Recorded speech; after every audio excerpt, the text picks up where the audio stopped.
የከበረ ሰላምታችን በያላችሁበት ይድረስ። አይቲቪ ላይ ነው ያላችሁት። ትራምፕ አያቶላ ካሚኒን ማክበር አለባቸው። የኢራን የውጭ ጉዳይ ሚኒስትር ሰይድ አባስ ዩናይትድ ስቴትስ ከኢራን ጋር ስምምነት መፍጠር ከፈለገች ፕሬዚዳንት ዶናልድ ትራምፕ የኢራንን ጠቅላይ ሚኒስትር ካሚኒ ላይ ያለውን ንቀት ማቆም አለበት ማለታቸው ተነግሯል። የኢራን የውጭ ጉዳይ ሚኒስትር ሰይድ አባስ ሁለቱ ሀገራት ወደ ስምምነት ለመድረስ ፕሬዚዳንት ትራምፕ ውል ለመፈጸም እውነተኛ ከሆኑ የኢራን ሁለንተናዊ መሪ አያቶላ ካሚኒን አክብረው የጎደለውንና ተቀባይነት የሌለውን ንግግራቸውን ወደ ጎን በመተው በሚሊዮን የሚቆጠሩ ልባዊ ተከታዮችን መጉዳት ማቆም አለባቸው ብለዋል።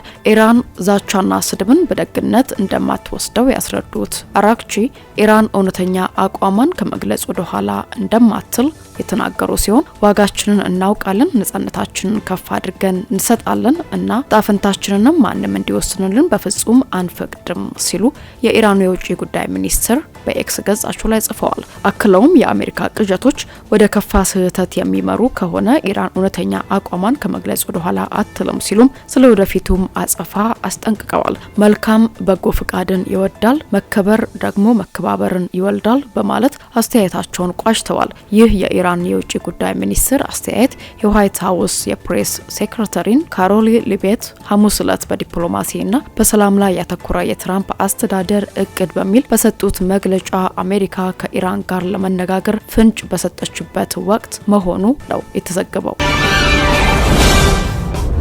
የዩናይትድ ስቴትስ ፕሬዚዳንት ዶናልድ ትራምፕ የተኩስ አቁም ስምምነት እንዲደረግ ግፊት ባደረጉበት ወቅት እስራኤል ፍልስጤማውያንን ከሰሜን ጋዛ ክፍል ለቀው እንዲወጡ ትዕዛዝ ሰጥታለች።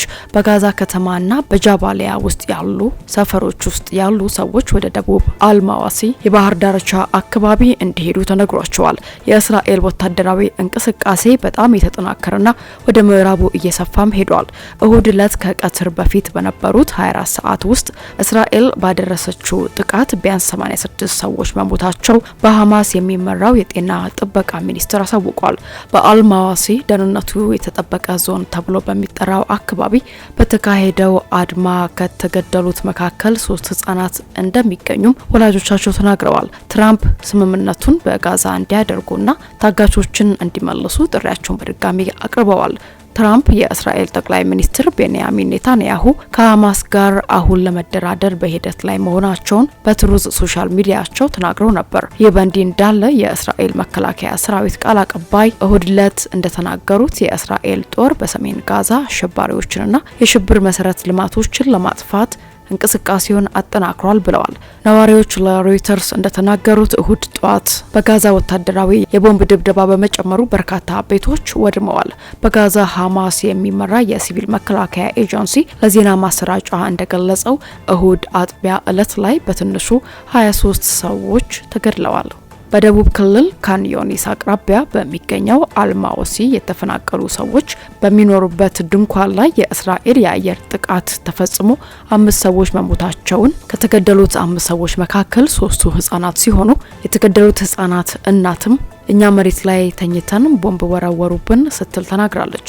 ምንም አልሰራንም፣ ልጆቻችን ተገድለዋል፣ የተቀሩት ደግሞ በጽኑ ህመም ላይ ናቸው ሲሉ 3 ህጻናት ልጆቿን ያጣችው እናት ትናገራለች። የተጎዱ ቤተሰቦችን ያነጋገረው ሮይተርስ ቤተሰቡ ወደ አስተማማኝ ዞን ከወር በፊት እስራኤል ወደ አልማዋሲ እንዲሄዱ ከነገረቻቸው በኋላ ወደዛ አካባቢ እንደሄዱና ይሄኛው ጥቃት ቤተሰቡን እንዳሳጣው አንድ አባት ተናግሯል።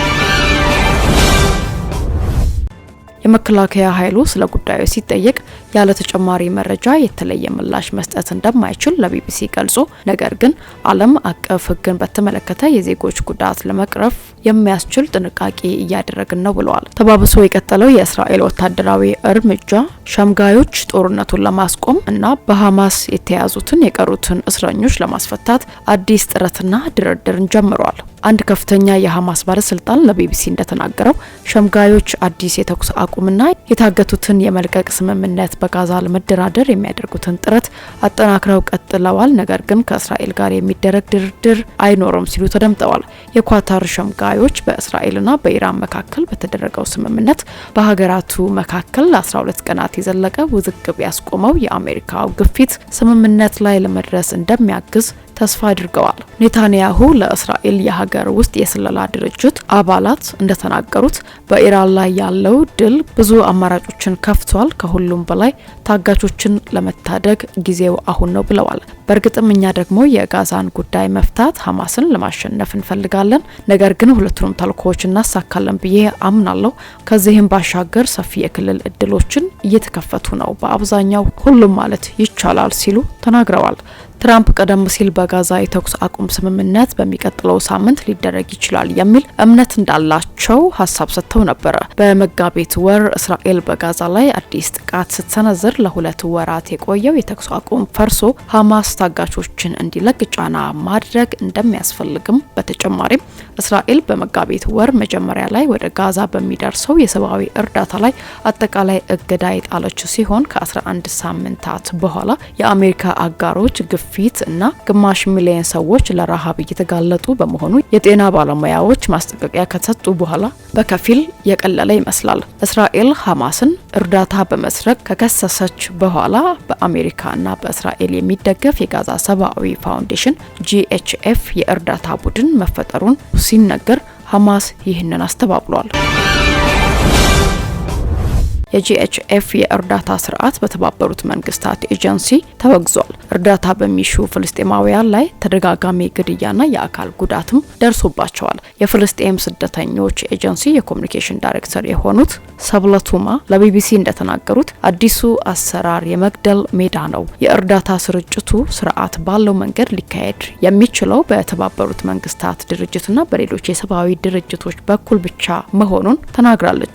የጂኤችኤፍ ኃላፊ ጆኒ ሙር ቀደም ሲል ለቢቢሲ ወርልድ እንደተናገሩት በእርዳታ ጣቢያዎች አቅራቢያ መሞታቸውን አልካዱም። ነገር ግን ከእነዚህ ሰለባዎች ውስጥ 100% የሚሆኑት ለጂኤችኤፍ ቅርበት ያላቸው አይደሉም ብለዋል። እንደ አውሮፓውያን አቆጣጠር በጥር 19 የተጀመረው በእስራኤልና በሐማስ መካከል የነበረው የተኩስ አቁም ስምምነት 3 እርከኖች እንዲኖሩት የተነደፈ ቢሆንም የመጀመሪያውን ደረጃም አላለፈም። ሁለተኛው ደረጃም ቋሚ የተኩስ አቁም እንዲሁም በእስራኤል ውስጥ ለታሰሩት ፍልስጤማውያን ምትክ በጋዛ ታግተው የነበሩትን መመለስና የእስራኤል ጦር ከጋዛ ሙሉ በሙሉ ማውጣትን ያጠቃልላል። ትራምፕ በኔታንያሁ ላይ የተነሱ የሙስና ወንጀሎች እንዲቋረጡ ጥሪ አቅርበዋል። ሂደቱ እንደ ፖለቲካዊ ጠንቋይ አደን የገለጹበት የተኩስ አቁም ድርድርን የሚያዘገይ ነው ብለዋል።